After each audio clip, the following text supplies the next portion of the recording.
1978년부터 1995년까지 17년, FBI 수사관 수백 명이 한 인물을 쫓았습니다. 폭탄 테러로 3명이 목숨을 잃었고 23명이 부상을 입었습니다. 그런데 결국 범인을 잡은 건 수사관이 아니었습니다. 그의 형이었습니다. 신문에 실린 선언문 한 편을 읽다가 형은 알아버렸습니다. 이 글은 내 동생이 쓴 것이라고. 그 순간 미국 역사상 가장 길고 충격적인 연쇄 폭탄 테러 수사가 막을 내렸습니다. 1978년 5월 미국 시카고 노스웨스턴 대학 캠퍼스에 정체불명의 소포가 배달됩니다. 손으로 직접 제작한 나무 상자, 수기로 적힌 주소. 경찰관이 상자를 집어드는 순간 폭발이 일어났습니다. 다행히 경상이었습니다. FBI가 수사를 시작합니다. 그러나 단서가 없었습니다. 3년 뒤인 1981년 또다시 폭탄이 배달됩니다. 1985년에는 버클리 대학원생이 손가락을 잃었습니다. FBI는 이 정체불명의 범인에게 코드명을 붙입니다. 대학과 항공사를 집중 공격했기에 코드명은 유나바머였습니다. FBI는 즉각 대규모 수사에 착수합니다. 코드명은 유나봄. 한 번도 존재한 적 없던 규모의 특수수사팀이 꾸려집니다. 수사관 150명 이상. 수사 비용은 약 5천만 달러였습니다. 조사한 용의자만 수천 명에 달했습니다. 그러나 수사는 번번이 막혔습니다. 폭탄은 철저히 수지였습니다. 상업용은 부품은 단 하나도 없었습니다. 나무 조각, 고무줄, 철사. 모두 손으로 직접 깎고 만들었습니다. 지문도 없었습니다. 목격자도 없었습니다. 범인은 완벽하게 흔적을 지웠습니다. 수사관들은 한 가지 사실을 인정해야 했습니다. 이 범인은 대단히 지능적이라는 것이었습니다. 1995년 4월, 유나바머에게서 편지가 옵니다. 자신의 선언문을 신문에 실어달라는 내용이었습니다. 총 3만 5천 자. 현대 산업사회를 비판하는 긴 글이었습니다. 만약 거부한다면 비행기를 폭파하겠다고 협박했습니다. FBI는 고민에 빠졌습니다. 범인의 요구에 굴복하는 것은 원칙에 어긋났습니다. 그러나 테러 위협을 무시할 수도 없었습니다. 결국 FBI는 결단을 내립니다. 선언문을 그대로 게재하기로 했습니다. 혹시라도 이 글을 읽고 범인을 알아보는 사람이 있을지도 모른다는 기대를 품고 1995년 9월 19일 워싱턴 포스트와 뉴욕타임스가 선언문을 전면 게재합니다. 제목은 산업사회와 그 미래. 미국 전역의 독자들이 이 글을 읽었습니다. 그 중에는 데이비드 카진스키도 있었습니다. 테드의 남동생이었습니다. 데이비드는 글을 읽다가 멈췄습니다. 어딘가 낯익었습니다.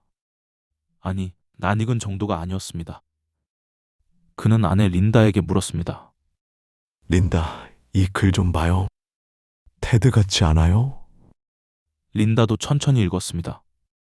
그리고 말했습니다. 맞아요. 이건 테드 글이에요. 틀림없어요. 두 사람은 오래 침묵했습니다.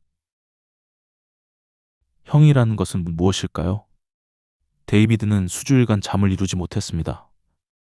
테드는 하버드 대학교를 최연소로 입학한 천재였습니다.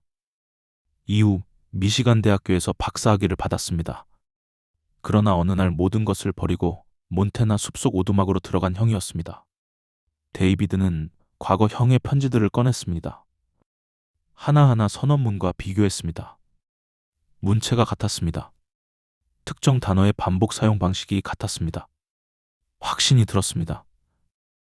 그러나 신고하면 형은 사형을 받을 수도 있었습니다. 데이비드는 변호사와 상담을 거쳐 1996년 2월 FBI에 전화를 겁니다. 수화기를 들고 그는 말했습니다.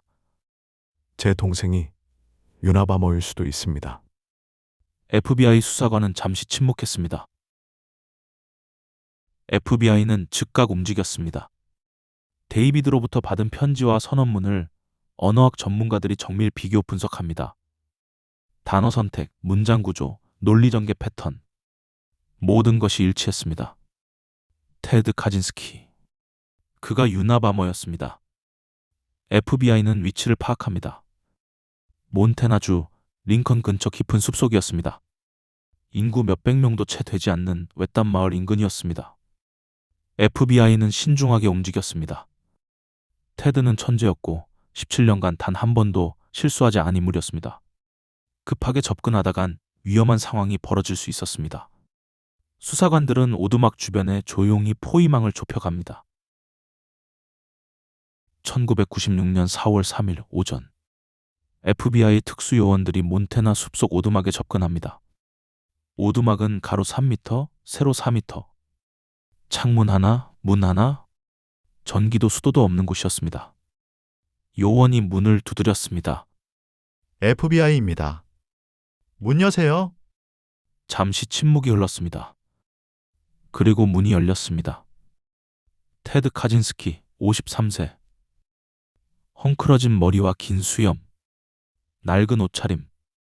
그는 저항하지 않았습니다. 오두막 안에서는 미완성 폭탄 하나와 방대한 분량의 메모지가 발견됩니다. 17년간의 추격이 그렇게 끝났습니다. 체포된 테드 카진스키는 재판에 넘겨집니다. 검사는 사형을 요구했습니다. 그러나 변호인들은 한 가지 사실을 밝혀냅니다. 테드는 심각한 정신질환을 앓고 있었습니다. 편집증적 조현병이었습니다. 데이비드는 형을 신고했지만 사형만큼은 막고 싶었습니다. 그는 사형 반대를 위해 적극적으로 나섰습니다.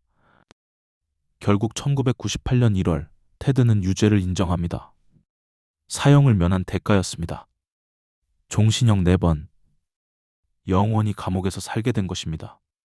한편 데이비드는 FBI로부터 받은 보상금 100만 달러를 유나바머 피해자 지원단체에 전액 기부합니다. 형을 신고한 대가로 돈을 갖고 싶지 않았기 때문입니다. 이 수사는 세계 범죄 수사 역사에 새로운 이정표를 세웠습니다. 물리적 증거가 없을 때 언어가 증거가 될 수 있다는 것을 보여줬습니다. 언어학 분석이 범인 특정에 결정적 역할을 한 최초의 사례였습니다. 그리고 수사를 마무리한 것은 첨단 기술이 아니었습니다. 한 사람의 용기였습니다. 형이 동생을 신고한다는 것. 그보다 어려운 결단이 있을까요? 데이비드는 이후 인터뷰에서 말했습니다. 결단이 옳았다고 생각하지만 단 하루도 마음이 편한 날이 없었다고. 이 영상이 도움이 되셨다면 좋아요와 구독 부탁드립니다.